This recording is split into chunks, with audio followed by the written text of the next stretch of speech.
मी देविदास राठोड, भारत मुक्ती मोर्चा तालुका अध्यक्ष म्हणून भारत मुक्ती मोर्चा मध्ये काम करतो आहे आणि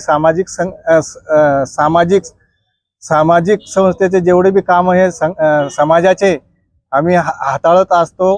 जिल्ह्यावर तालुक्यावर हे एवढं मोठा भ्रष्टाचार या लोकांनी केलेला आहे ग्रामपंचायत मध्ये, हे व्यवस्थित चौकशीनी झाली तर आम्ही पुढे आमच्या एकलव्य संघटना वंचित बहुजन आघाडी हे आम्ही पाठिंबा देत आहोत।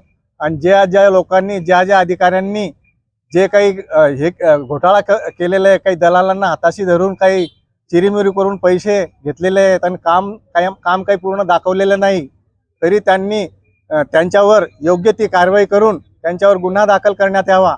नाहीतर आम्ही पुढचा मार्ग आम्ही जळगाव कलेक्टर ऑफिसला उपोषणाला बसणार ही आम्ही विनंती करतो।